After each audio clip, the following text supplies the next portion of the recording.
So this is part 6 of expanding on the characteristics of my definition. What is love?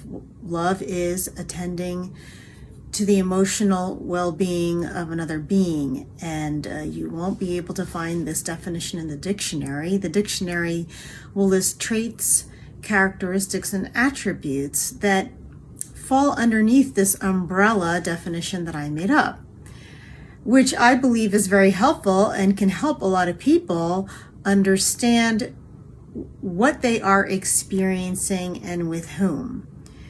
So the last video and the videos prior, which I urge you to watch to be able to understand this comprehensively, had to do with being very selective of who you choose to share your capacity with, because this definition indicates a capacity.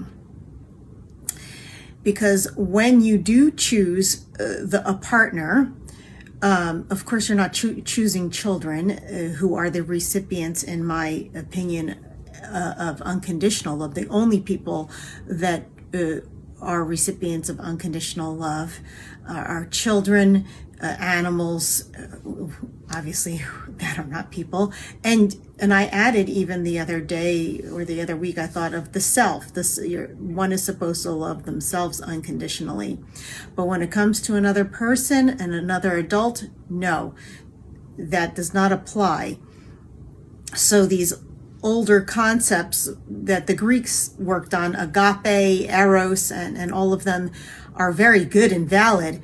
However, we are now in modern times with most likely the same problems, but we can have another modern layer added to it with the work that humans have done throughout the years to understand our feelings, emotions, and sensibilities. So it is a capacity. So when selecting a partner, what needs to happen is that each partner finds someone of a similar capacity in the ability to attend to the emotional well-being of the other. And once that is determined and selected, then the sign of it being a success is that there's regeneration, rejuvenation, tranquility, peace, prosperousness, and a seeming effortlessness to that relationship.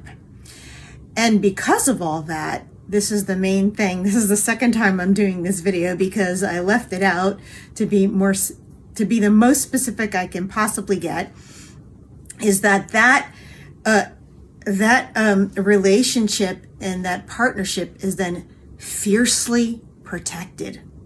Okay, so when there is the indication that there is a disjointedness in this agreement, or the condition of it being mutually and equally reciprocal, which is biblically, it is said that it's evenly yoked, then that has to be fiercely protected. I forgot which way I was going with this.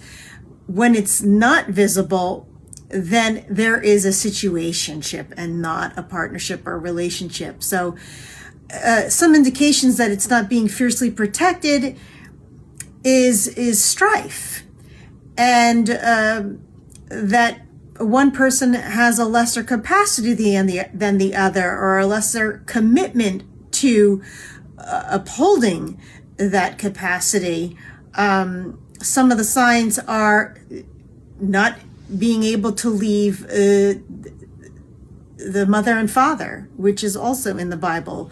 Man must leave the mother and father and become one with the wife. So when that is not happening, there is strife, and that is a great indication that the capacities are not matched correctly, or not matched with a mutuality. So this is not easy for most people. For most people that come from homes where parents have imbued and pass down the capacity of emotionally attending to another being, which is their child, which happens unconditionally, and animals do it too, so they are great teachers. When that capacity is not passed down, basically it's generational, that person, when they don't do the work to figure out what was missing from their birthright, they're going to bring a lot of havoc to the world around them, because they themselves are in a disarray. So when they do the work, they have are more likely to do the work regarding expanding their awareness and knowledge of what is missing and what have they've been denied. When they do the work, then the likelihood of the capacity increasing, or the devotion or the dedication to that sensibility could improve. But the likelihood is very slim with many of the people in this world that come from a compromised household, unless they have the capacity to explain themselves. That's another way to discern capacity, when one is willing and capable of explaining themselves and their essence. So that's all I wanted to say today, because I kind of left that out of that's the main crux, is that then this bond is fiercely protected, and nothing can take apart that bond.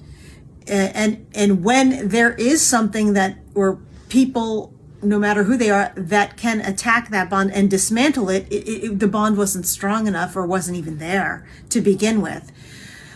So it's important to choose wisely when attempting and going for a partnership and relationship. Other than that, it's not going to work out so well. So please take that with you. Test out the definition of love, which is attending to the emotional well-being of another being, because the word love is used loosely and without definition by many people, including coaches and therapists, and just people examining what love is. You say, what is your definition? So I'm giving you one.